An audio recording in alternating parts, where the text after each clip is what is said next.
I'm Kim Cash, and I just made this cake because I was going to have some friends over to celebrate just being together because we haven't seen each other for so long. And with the 4th of July just around the corner, I wanted to make a red, white, and blue cake. So this is what I made, and there's only about half of it left right now, so it must have been okay. And I'm going to show you how I made it. So first I made these 4 cakes, and I cut off the top just so they'd all be even and flat, and then I'm going to crumb coat them. So what I do is I just start putting the frosting on them and stack them all up and make a cake, and I'll show you how that looks after I get it all done.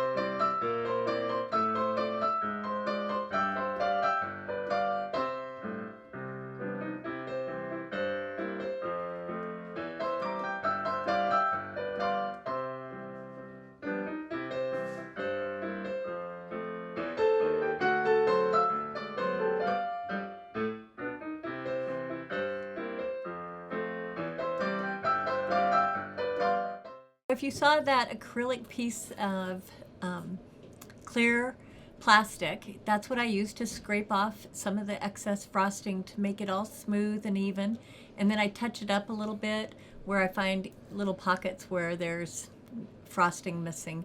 But I try to get it as smooth as possible for the next step, and I'll show you that in just a minute. Okay, so now I've got the cake as smooth as I can get it by scraping it with the acrylic scraper. And you want it to be about the size, a little bit taller than the size of the cake, so that when you scrape it, you're getting all of the cake all at once. Otherwise, you have to try to fit the scraper up twice to get it.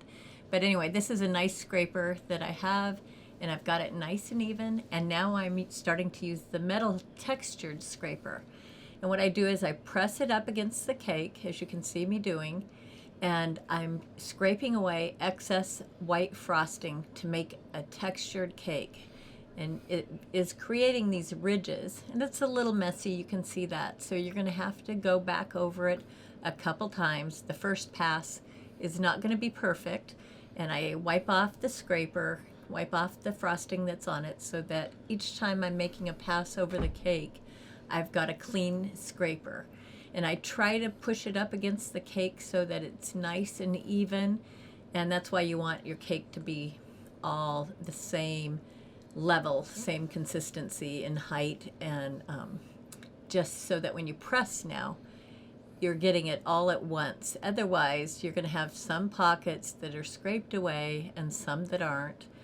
And you try to line it back up exactly where you had it before, or else you're gonna get uneven lines and ridges. And so you can see it leaves a little bit behind on some of them, and I'm trying not to go too deep into the cake in certain areas and not deep enough on others. But I'm not the best at it, and I'm just learning, but you can see it's interesting, and it makes these cool little ridges. So that's what I'm doing with this metal scraper.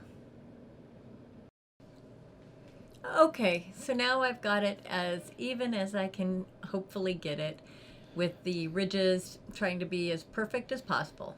Now the next part that I was going to do is to put the red frosting on top of this, and then it would just sink into these ridges.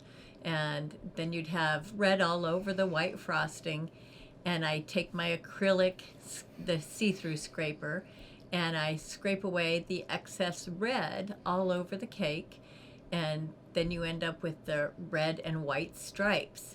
And as I was editing this, I found out that unfortunately the camera had stopped right in the most interesting part of the filming. So I'm going to have to make another cake so that I can show you this as I do it. But I'm just going to explain it to you and say, now you take the red frosting and just cover the rest of the cake up and down the sides scrape it away, and you will end up with these beautiful red and white stripes. And if you've done it evenly, it will come out just perfect, and you'll have a great showstopper. So I'm going to show you now, and I just want to say, ta-da! There it is, red and white stripes. And then I made some blue, white chocolate, well, blue chocolate, stars, and some little decorations to go on top of the cake. And I popped those out of the mold, and you can see there's little excess chocolate, so I cut that away. And then I'm going to just stick that on top of the cake, and then I'm going to do some frosting. You can see me cutting it here to trim it away and clean it up for the top. And then I will use some blue frosting to pipe around the edges, and on the very top I'm going to do a red and white ribbon of frosting, buttercream frosting, and just finish up the cake.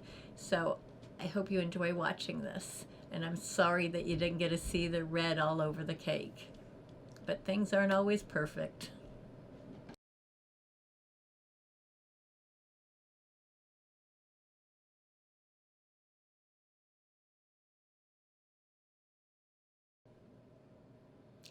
So I put up the blue chocolates up on the top of the cake, and now I'm just piping with a 2D tip, which is just a tip that's a star tip. And I'm pressing it up against the cake and trying to make a rim around the edge and trying to make it look like stars. And I'm just going around and around doing the same thing. And you can see that the blue matches the blue for the chocolates on the top. And I tried to do that with the same color, which was a Wilton blue coloring. And so now I've got the stars up on the top and the decorations. Now I'm doing a mixture of red and white frosting that I did to make a ribbon. And I'm putting the large end of the tip of the bag up against the cake so it sticks to the cake. And I'm just going around and around making this red and white ribbon. And this is the cake when it's all done, and I hope you enjoyed watching it, and I'm sorry you didn't get to see the red part. But thank you for watching, and if you have any questions, let me know, and I hope you'll be able to see the next cake I make, where I'll try to make sure it's filming when I'm doing the red frosting. Thanks a lot, and happy 4th of July. Bye!